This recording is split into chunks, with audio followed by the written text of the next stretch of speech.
L'heure est venue de mettre fin à la plus longue guerre de l'Amérique. Avec cette phrase, le président des États-Unis, Joe Biden, met fin à la guerre en Afghanistan. Même s'il ne donne pas encore de date pour le retrait, on ne peut que saluer cette décision. Le 11 septembre 2021, 20 ans après les attentats menés contre les tours jumelles du World Trade Center, qui ont servi de prétexte à l'intervention militaire, les troupes américaines quittent le pays. Cette guerre a fait plus de 150 000 morts et a aggravé le chaos existant en Afghanistan depuis des décennies. En même temps, l'administration de Joe Biden multiplie ses déclarations de soutien envers l'Ukraine. Le 1er mars, le département de la défense américaine a aussi annoncé l'envoi d'une aide militaire de 125 millions de dollars, 105 millions d'euros. Un deuxième volet de 150 millions de dollars, 126 millions d'euros, déjà approuvé par le Congrès américain, est soumis à conditions de réforme. Suite à cela, l'armée russe a commencé de multiples manœuvres militaires et a augmenté sa présence dans les sites stratégiquement importants. Le porte-parole du Kremlin, Dmitri Peskov, a tout de même précisé que la Russie ne menaçait personne, mais prend toutes les mesures nécessaires en cas d'ingérence militaire occidentale en Ukraine.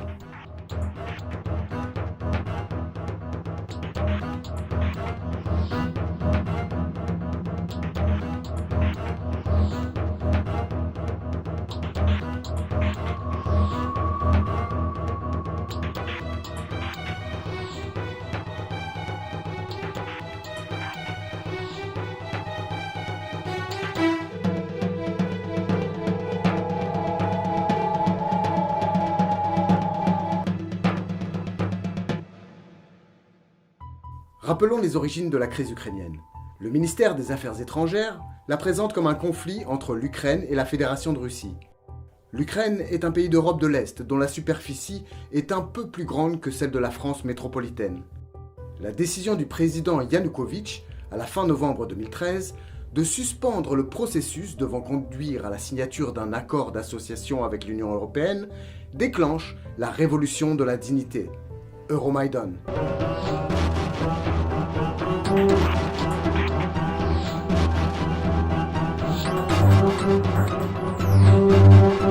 Ensuite débute à l'est de l'Ukraine une opération de déstabilisation, entraînant de facto l'apparition des entités de la République populaire de Donetsk, RPD, et de la République populaire de Lugansk, RPL, dans le Donbass, à l'est de l'Ukraine.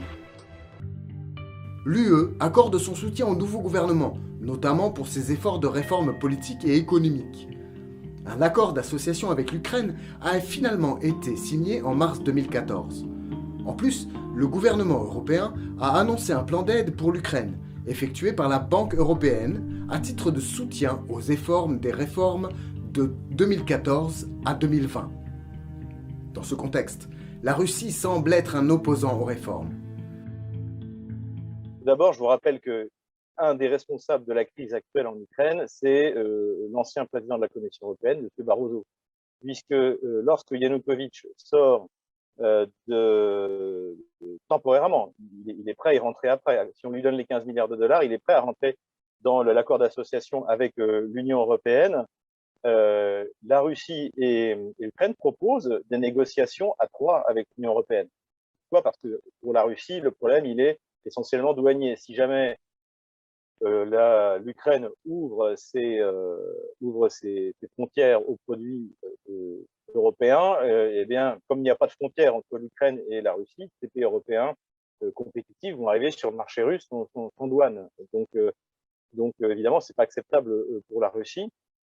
Et ce que propose donc la Russie et l'Ukraine, c'est une négociation à trois que refuse Barroso, parce que en fait, la soumission de l'Ukraine à l'Union européenne doit être totale. À son tour, l'Ukraine s'efforce de s'intégrer dans les structures stratégiques et politiques occidentales. L'OTAN, c'est la seule voie vers la fin de la guerre dans le Donbass. Donbass, territoire de l'Est ukrainien en proie à un conflit avec des séparatistes pro-russes, a écrit le président Volodymyr Zelensky dans un tweet adressé au secrétaire général de l'OTAN, Jens Stoltenberg, après leur entretien téléphonique. Nous allons continuer de développer notre coopération avec l'Ukraine et la Géorgie sur la question de la sécurité de la région de la mer Noire. Et nous nous employons à exploiter pleinement le statut de partenaire, nouvelles opportunités dont bénéficie l'Ukraine, a déclaré le secrétaire général. L'organisation du traité de l'Atlantique Nord n'est pas atlantique du point de vue géographique. À sa création en 1949, l'Alliance comptait 12 membres fondateurs. La Belgique, le Canada, le Danemark, les États-Unis, la France, l'Islande, l'Italie, le Luxembourg, la Norvège, les Pays-Bas, le Portugal et le Royaume-Uni. Les autres pays membres sont la Grèce et la Turquie, 1952, l'Allemagne, 1955, l'Espagne, 1982, la République tchèque, la Hongrie et la Pologne, 1999, la Bulgarie, l'Estonie et la Lettonie, la Lituanie, la Roumanie, la Slovaquie, la Slovénie, 2004, l'Albanie, la Croatie, 2009, le Monténégro, 2017 et la Macédoine du Nord, 2020. Donc, je pense que la militarisation du sol européen par l'OTAN est un moyen en fait de contrôle politique des pays européens par les États-Unis. Et ça, c'est depuis le début. L'élargissement de l'OTAN vers l'Est se passe rapidement après l'effondrement de l'Union soviétique. L'organisation le présente comme un processus inoffensif qui est conçu comme un projet d'unification du continent européen. Mais l'unification s'effectue principalement en menant des opérations militaires ou en les préparant. Le 16 janvier 1991, l'OTAN et ses alliés ont lancé une opération contre l'Irak. Le but officiel de la campagne était de le libérer du Koweït des troupes de Saddam Hussein, qu'il avait envahi en août 1990. Cependant, une fois cette mission terminée, les forces américaines ont continué à attaquer et à frapper l'armée en retraite irakienne et des cibles civiles à l'intérieur de l'Irak. L'avocat Dominique Tricot, membre de la commission d'enquête française indépendante, a estimé la perte de 35 000 à 45 000 civils irakiens. L'opération contre l'ex-Yougoslavie a été plus ambitieuse et plus sanglante. Elle a été officiellement lancée pour mettre fin au nettoyage ethnique au Kosovo. Cependant, le nombre de morts au Kosovo, après le début des bombardements par les forces de l'OTAN, a augmenté de près de 10 fois. Les nationalistes serbes sont devenus beaucoup plus violents après l'intervention de l'OTAN. Vers 2016, les États-Unis, au travers de l'OTAN, sont en guerre dans 8 pays. L'Afghanistan, le Pakistan, la Somalie, le Yémen, l'Irak, la Syrie, le Cameroun, l'Ouganda. Cependant, l'OTAN devient impopulaire parmi les Européens. De nombreux partis politiques, tant de droite que de gauche, réclament le retrait de l'OTAN dans leurs campagnes électorales en vue des élections présidentielles de 2022. Les cadres politiques de l'OTAN sont fragiles. Ce qu'on est en train de vivre, c'est la mort cérébrale de l'OTAN, a déclaré Emmanuel Macron dans un entretien à l'hebdomadaire The Economist. Donc, les pays de l'Union européenne n'ont pas en tant que tels réellement de pouvoir à l'intérieur de l'OTAN. Ils ont la capacité négative, en quelque sorte, d'aller trop loin, de développer trop certaines tendances, mais ils n'ont pas la capacité de changer le cours de la politique de l'OTAN, comme ils n'ont pas la capacité de modifier profondément la ligne idéologique de l'OTAN, puisque l'OTAN a été créée et continue aujourd'hui après la chute de l'URSS dans un but très particulier. Elle a besoin d'un ennemi. Elle a déclaré la Russie comme continuateur de l'ennemi qu'était l'Union soviétique à l'époque. Et sans cette détermination, elle n'aurait plus aucun sens. C'est cette manière d'entrer, d'envahir le territoire de l'autre, idéologiquement on s'entend, évidemment, c'est-à-dire c'est une prise de position, une prise de pouvoir dans l'espace post-soviétique. Donc on se rapproche de plus en plus des frontières de la Russie puisque c'est un rapport de pouvoir et il faut maîtriser le territoire, les forces qui sont sur ce territoire. Cet élargissement, à mon sens, est négatif. Mais pas uniquement pour la Russie, c'est négatif également pour l'Europe, puisque ça remet en cause la stabilité sur le continent européen. tout rapport sur un espace aussi large et diversifié que le continent européen nécessite des poids et des contre-mesures.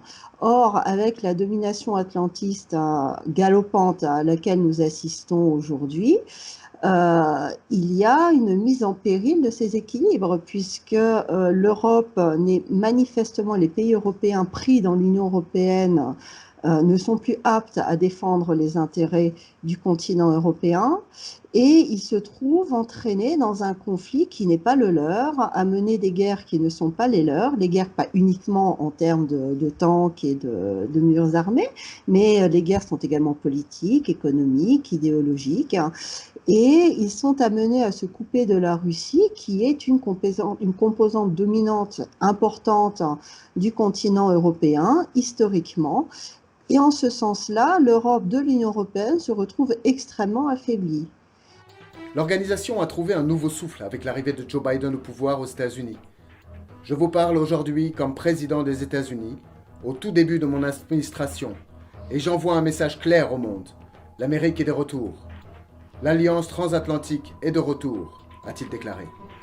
Membre de l'administration de Barack Obama, Biden était très favorable à une intervention militaire en Irak. En 2006-2007, il propose même que l'Irak soit divisé en 3 entités autonomes, sunnites, chiites et kurdes, ce qui n'aurait fait qu'aggraver la guerre civile alors en cours, causée par l'occupation américaine. Il participe également à la campagne de dénigrement de la France, accusé de ne pas avoir soutenu l'invasion américaine de l'Irak. Son activité de suivi montre qu'il a toujours choisi l'option la plus risquée en termes de conflit international et de guerre civile. La position de Biden lui a coûté une scission dans son parti politique, mais aussi la sympathie d'une partie importante de la population, surtout dans le contexte de l'épidémie de Covid-19. L'aile gauche du Parti démocrate est mise à l'écart par ses élites. Ce qui fait dire par exemple à la sénatrice Alexandra Ocasio-Cortez, dans n'importe quel autre pays, Joe Biden et moi ne serions pas dans le même parti. Les relations de l'Union européenne avec l'ancien président américain Donald Trump ont été tendues. La victoire de Biden aux élections de novembre 2020 a été saluée en Europe. À quel type de normalisation des relations avec l'Amérique s'attend l'UE ? En cette matière, la personnalité du chef de la diplomatie américaine est éloquente. Anthony Blinken, francophone, secrétaire d'État nommé par Joe Biden, est partisan de la politique de l'interventionnisme.